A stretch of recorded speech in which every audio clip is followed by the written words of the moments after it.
Di pemilu 2024 nanti, artinya sekitar 3 tahun lagi atau 2 tahun lebih, 2 tahun setengah itu, eh, peserta pemilu, mau partai politik, mau calon bupati atau gubernur atau wali kota atau kandidat di bakal calon anggota legislatif misalnya, mengabaikan keterlibatan teknologi digital itu, kalau istilahnya F. Saifullah itu sama saja dengan berpidato di sebuah lapangan gelora misalnya di stadion yang tanpa menggunakan pengeras suara. Nah, jadi analoginya seperti itu. Kalau peserta pemilu di tahun 2024 nanti tidak memanfaatkan teknologi digital, itu sama saja dengan berpidato di tengah lapangan stadion Gelora Bung Karno itu tanpa menggunakan pengeras suara. Nah, maknanya apa? Maknanya adalah target yang ingin dicapai oleh peserta pemilu itu akan sangat sulit sekali, karena memang sudah zamannya nanti itu sudah digital. Nah, jumlah pemilih pemula itu yang rentang usianya di usia 17 sampai dan pemilih ini ya sampai 40 tahun usianya, itu jumlahnya itu lebih dari separuh, artinya 50% lebih dari jumlah pemilih yang ada di Indonesia pada tahun 2024 nanti. Nah, itu maknanya bahwa kalau peserta pemilu tidak bisa memanfaatkan usia ini, maka sulit bagi peserta pemilu itu untuk menjangkau pemilih-pemilih muda ini. Nah, yang lahir pada tahun 2007 itu di tahun 2024 nanti itu sudah memiliki hak pilihnya, menggunakan hak politiknya. Dan maksimal di kelahiran tahun 1984. Nah, jadi dari rentang usia 17 sampai 40 tahun itu jumlahnya ada lebih dari separuh, 50% lebih mata pilih. Nah, jadi kalau kita lihat dari rentang generasi ini, maka generasi milenial dan generasi Z itu seperti Anda misalnya, itu secara mandiri itu menggunakan dan memanfaatkan ya teknologi digital, mulai dari sebagai netizen misalnya, atau pengguna aktif media sosial. Nah, teman-teman semua, di sesi pagi ini kita memang khusus mengkaitkan bagaimana digitalisasi itu bisa dimanfaatkan dalam agenda-agenda political marketing. Artinya ini harus dijadikan momentum bagi kita untuk saya nggak tahu nanti apakah Anda mau menjadi konsultan politik atau langsung mau menjadi politisi atau terlibat dalam organisasi pemenangan dan seterusnya. Itu saya kira ini penting untuk disimak. Nah, teman-teman semua, itu digitalisasi political marketing di Indonesia secara khusus ya, itu tidak bisa dihindari lagi. Jadi mungkin beberapa tahun yang lalu kita masih mengabaikan atau meremehkan keberadaan digital ini di dalam dunia politik praktis. Nah, oleh karena itu teman-teman semua, di perkuliahan ini saya kira penting sekali untuk melihat bagaimana proses dari kampanye politik itu menuju political marketing dan digital political marketing. Jadi ada dua hal ya. Kampanye politik itu harus digeser menuju ke political marketing dan digital political marketing. Nah, jadi ada dua hal yang perlu dilihat lagi. Ada beberapa kasus yang diambil oleh Polmark Indonesia dalam meyakinkan kepada kita semua bahwa digitalisasi political marketing itu adalah hal yang tak terhindarkan. Nah, pertama itu misalnya fenomena yang ada di Amerika Serikat pilpresnya. Itu dilihat dari tahun 2008 muncul seorang politisi perempuan, Hillary Clinton, itu yang berambisi dan memiliki keyakinan bisa menjadi presiden perempuan pertama di Amerika Serikat. Ternyata itu dikalahkan dalam proses pemilihan pendahuluan atau pemilihan internal tahap awal atau yang dikenal dengan primary di Partai Demokrat ya. Jadi internal Partai Demokrat dan Republik itu ketika ingin mengusung kandidat sebagai calon presiden itu, maka mereka harus melalui proses pemilihan pendahuluan di basis-basis atau negara-negara bagian yang menjadi kantong pendukung mereka. Nah, ternyata Hillary Clinton di tahun 2008 itu dikalahkan oleh kandidat lain, yaitu Barack Obama, yang kemudian seperti kita ketahui itu terpilih menjadi presiden Amerika Serikat yang berkulit hitam pertama ya di negara pendiri demokrasi itu. Nah, pertanyaannya adalah mengapa Hillary kalah? Bukankah Hillary itu misalnya kalau kita lihat dari infrastruktur politiknya itu memiliki kendaraan politik yang terbaik di abad ke-20. Nah, setelah ditelusuri oleh para ilmuwan politik yang memang terkait dan fokus pada politik marketing ini, itu menunjukkan sebuah fenomena yang sangat sederhana. Jadi Hillary itu hanya dikalahkan karena Obama sudah menggunakan kendaraan terbaik abad ke-21. Artinya apa? Kalau Hillary tadi abad 20 yaitu political marketing, ternyata dikalahkan oleh digital political marketing. Nah, ini yang perlu kita tekankan di sini ya. Jadi di abad 20 itu kita sudah mengenal political marketing, dan di abad 21 itu kita mengenal digital political marketing. Nah, ternyata political marketing dikalahkan oleh digital political marketing. Nah, lalu di pemilu berikutnya di 2012 berarti. Karena kan 4 tahun ya, 2008 2012. Atau 2012 itu masih Obama, berarti di 2016. Nah, di 2016 karena Barack Obama sudah 2 periode tidak bisa mencalonkan diri lagi, maka Hillary Clinton kembali tampil untuk bertarung melawan rivalnya Donald Trump di Partai Republik. Kalau tadi di 2008 itu dengan rivalnya secara internal dengan Barack Obama, kemudian di tahun 2016 dengan Donald Trump dari Partai Republik, dan hasilnya kalah. Hillary kembali kalah dengan Donald Trump. Padahal di pemilu presiden 2016 itu Hillary Clinton itu sudah menggunakan semua instrumen pemenangan yang Obama miliki. Nah, lalu pertanyaannya kenapa Hillary Clinton itu kembali kalah? Ini suara saya jelas ya?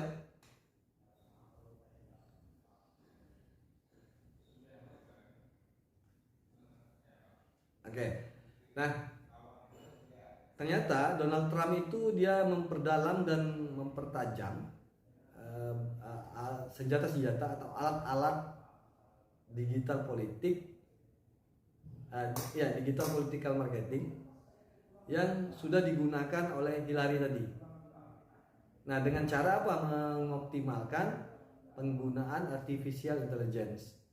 Nah, jadi teman-teman semua, ada 2 fenomena yang perlu kita tekankan. Kalau fenomena yang pertama tadi, political marketing itu dikalahkan oleh digital political marketing. Nah, selanjutnya digital political marketing itu dikalahkan oleh advanced digital political marketing. Nah, jadi ini yang yang tadi saya sebut puncak dari perkuliahan ini.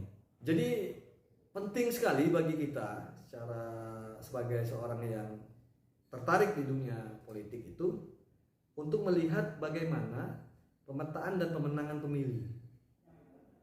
Nah, kalau kita tidak mengenal kerangka dasar ini, maka rumusan yang kita sampaikan dalam agenda-agenda political marketing itu nanti itu tidak tepat sasaran. Nah, oleh karena itu kita perlu mengenali karakteristik pemilih yang ada di dunia dan Indonesia secara khusus. Nah, nanti di daerah-daerah juga saya kira bisa Anda lihat dan Anda kenali. Nah, mazhab yang pertama itu mazhab Kolombia itu yang seringkali disebut sebagai mazhab sosiologis. Itu memang yang diukur dan dilihat dalam menjelaskan kenapa seseorang itu menentukan pilihannya kepada partai tertentu atau kandidat tertentu. Pertimbangan apa yang paling ditekankan oleh karakteristik pemilih seperti ini. Nah, dalam mazhab Kolombia ini atau sosiologis ini, yang dilihat itu basis-basis sosialnya, seperti jenis kelamin misalnya, usia, pendidikan, status sosial ekonomi, etnik, agama, kesukuan, dan karakteristik sosial lainnya seperti kedaerahan. Nah, nanti di beberapa kasus itu nanti mudah-mudahan kita masih punya waktu, itu bisa kita lihat bagaimana karakteristik pemilih di yang ramai itu Jakarta ya.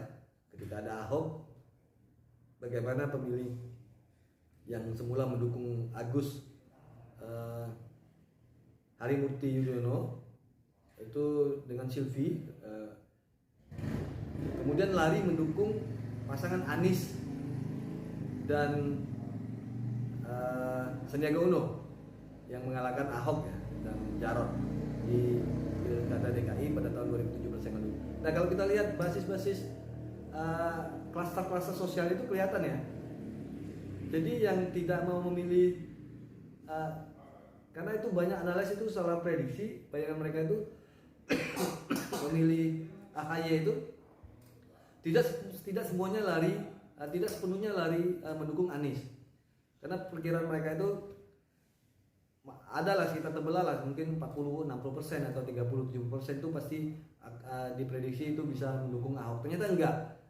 Hampir seluruhnya itu pendukung AHY awal itu lari ke Anies Baswedan. Sehingga Anies Baswedan itu menang banyak. Bukan cuma di kisaran 3% atau 5%, tapi lebih dari itu. Nah, ternyata setelah dilihat, ternyata pemilih Islam yang beragama Islam enggan mendukung Ahok dan seterusnya. Dan juga klaster-klasternya perempuan-perempuan misalnya kan, dan seterusnya itu juga enggan. Karena kan ada Mbak Silvi pada waktu itu ya, mendukung AHY, wakil AHY, kemudian juga ditarik untuk memilih Anies dan Sandiaga Uno. Nah, jadi itu bisa sekali dengan mudah Anda temukan. Lalu pendekatan berikutnya adalah mazhab Michigan, yaitu aspek ini lebih pada program kerja ya, pada program kerja yang ditawarkan oleh kandidat, oleh partai politik dan seterusnya.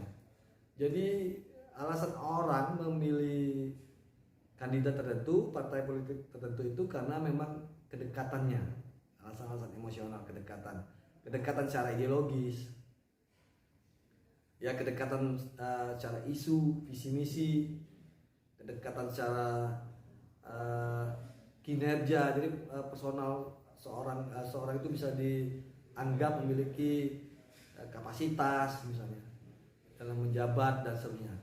Nah, kalau Anda berada pada klaster ini, maka Anda masuk dalam golongan mazhab Michigan atau mazhab psikologis.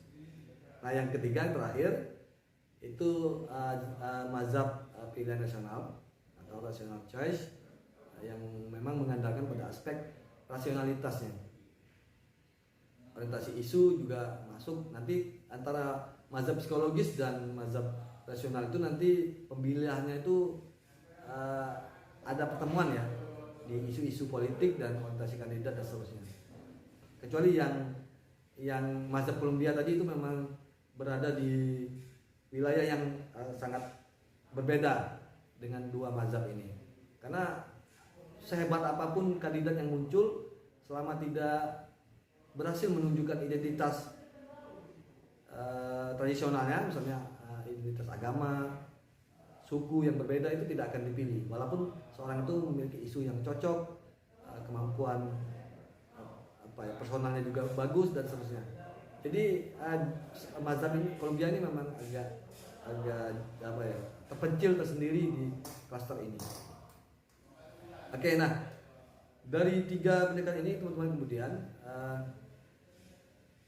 political marketing yang Anda rancang, yang kita rumuskan itu, dia tidak berkompetisi, tapi dia mengakomodir bagaimana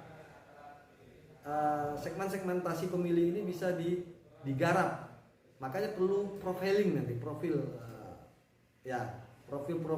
daerah itu ini merah, biru, hijau, kuning dan seterusnya misalnya, itu perlu di profil ini. Nah, nanti kita lihat berikutnya itu seperti apa. Oke, nah jadi begini, political marketing itu dia tidak lagi tentang yang kita pahami secara umum ya, tentang komunikasi politik misalnya, atau bagaimana melakukan manajemen media sehingga ketika kandidat itu hadir misalnya kan ya, melalui pencitraan lagi tadi misalnya, maka itu sudah bisa kita yakini ini akan menjadi bagian dari proses pemenangan. Nah, aspek-aspek tadi misalnya pencitraan itu betul, dia kemampuan Anda berkomunikasi di ruang-ruang publik misalnya dan seterusnya, itu memang betul nanti kemudian akan menyampaikan, bisa mengantarkan isu yang Anda bawa itu sampai ke publik. Tetapi ada soal lain yang nanti terlihat, misalnya begini, apakah isu yang akan Anda tampilkan itu di media-media, misalnya Anda atur penjadwalannya di media besar, kapan pengguna medsos aktif di YouTube jam berapa, nah, Anda publish isu-isu itu. Tapi kalau secara substansi, isu yang Anda gelorakan itu tidak sesuai dengan aspirasi masyarakat pemilih. Nah, kalau itu yang terjadi, maka itu sama saja tidak berguna dalam proses pemenangan. Poinnya adalah politik marketing itu sebagai upaya untuk mendesain bagaimana sebuah figur, sebuah produk itu yang akan kita munculkan. Artinya apa? Kalau Anda ingin mengeluarkan sebuah produk, maka Anda harus mengenali pasarnya. Siapa sih pembeli produk Anda ini? Maka itu perlu Anda dan kita renungkan betul-betul ya. Jangan sampai kita membuat produk yang nggak laku di pasaran. Nah, jadi cara sederhananya politik marketing itu sebagai upaya untuk membuat sebuah produk yang diterima oleh masyarakat. Nah, jadi kandidat atau peserta pemilu itu dia menawarkan dan memberikan kepada publik bahwa di peserta pemilu ini itu memang benar-benar bisa memperjuangkan apa yang dikeluhkan oleh masyarakat tadi. Jadi itu political marketing itu bukan soal manajemen media, melakukan komunikasi politik, tapi bagaimana dia melahirkan sebuah produk yang bisa diterima oleh masyarakat secara umum, pemilih. Nah, ini juga penting harus saya sampaikan bahwa political marketing itu bukan politik berbasis transaksi.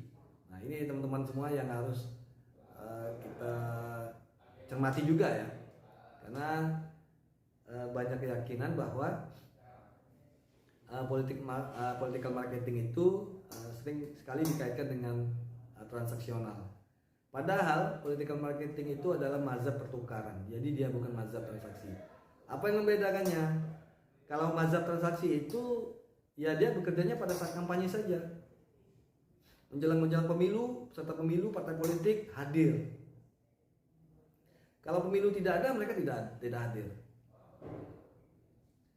Nah, karena keyakinan yang seperti itu, maka kemudian berefek pada tingginya biaya politik. Oleh karena itu, yang meyakini bahwa politik uang adalah penentu kemenangan, berarti dia masuk kategori mazhab transaksi. Mazhab transaksi juga percaya bahwa kerja pemenangan dan kemenangan bisa dilakukan dan dicapai secara instan. Bahwa kerja pemenangan itu seperti seorang pelari sprint di 100 meter, jadi sangat cepat. Lalu mazhab transaksi juga menganggap kerja political marketing itu cukup dilakukan dengan pencitraan. Percaya bahwa kinerja marketing bisa diperbaiki dengan perubahan pada kemasan.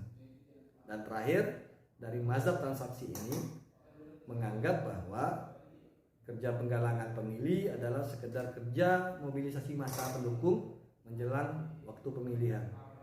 Nah, ini kalau teman-teman nanti ketika ingin melakukan penelitian atau melihat fenomena kandidasi misalnya kan di arena pilpres, di arena legislatif, bupati, wali kota, karena kan 2024 itu kita akan melaksanakan itu semua. Nah, jadi Anda bisa melihat, oh ini ternyata orang ini misalnya gubernur ini dia sangat transaksional sekali sifatnya dalam memenangkan kompetisi politik itu. Nah, lalu yang kedua ada mazhab pertukaran. Nah, ini yang sebenarnya yang menjadi agenda-agenda kerja political marketing itu. Jadi political marketing itu ya masuk pada kategori mazhab pertukaran itu. Karakteristik kampanyenya sepanjang waktu.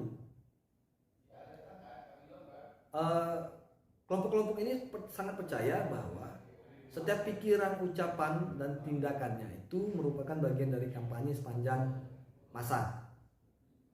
Nah, jadi tidak soal pada masa kampanye saja dia hadir dan seterusnya, tetapi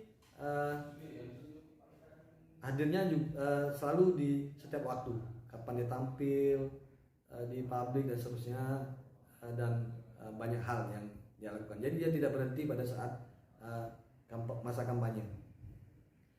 Lalu mazhab pertukaran juga percaya bahwa political finansial, keuangan misalnya, politik uang misalnya, itu penting untuk dikelola sebagai salah satu unsur pendukung kerja pemenangan.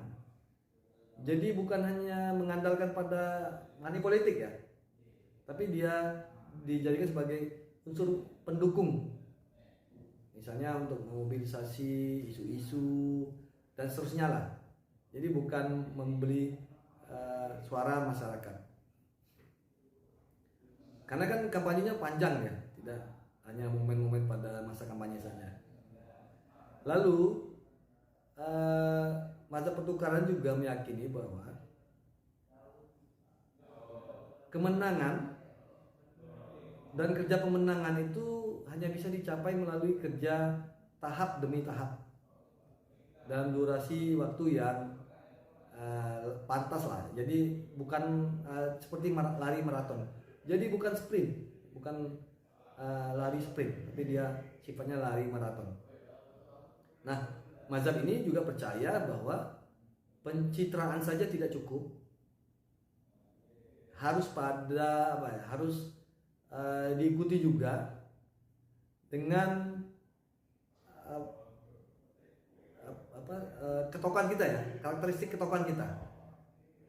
Misalnya ketika orang melihat seseorang itu, ini dia sangat aktivis karakteristiknya ya, dia sangat birokratis misalnya. Nah itu disebut dengan identitas.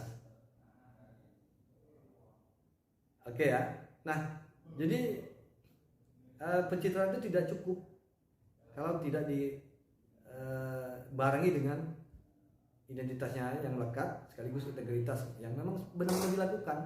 Jadi dia tidak mencitrakan diri sebagai low profile misalnya, tapi dalam kesehariannya nggak begitu. Nah itu yang namanya pencitraan. Tapi kalau mazhab pertukar ini dia tidak hanya berhenti pada pencitraan, tapi memang betul-betul apa yang dikerjakan dia itu kemudian disampaikan ke publik, itu yang namanya dicitrakan. Jadi beda ya dua pencitraan dan memang benar-benar pencitraan yang memiliki integritas sekaligus identitas, itu dua hal yang berbeda. Nah terakhir di mazhab pertukaran ini juga meyakini bahwa penggalangan dukungan ya bagi kelompok pemilih itu perlu dilakukan dari jauh-jauh hari. Jadi sebelum bahkan di beberapa kecenderungan ya 10 tahun terakhir itu misalnya kerja-kerja pemenangan tim itu dilakukan di setahun menjelang pemilihan. Nah sekarang fenomenanya sudah mulai bergeser di 2 tahun menjelang pemilihan. Nah nanti Anda bisa lihat bagaimana misalnya gubernur incumbent, bupati incumbent dan seterusnya itu dalam 2 tahun terakhir menjelang pemilihan itu mereka sudah mulai melakukan kerja-kerja tim pemenangan. Jadi tidak di waktu yang singkat ya, tidak di waktu 3 bulan atau 4 bulan. Oke, nah teman-teman semua, ini pengantar digitalisasi politika marketing pada sesi pagi ini.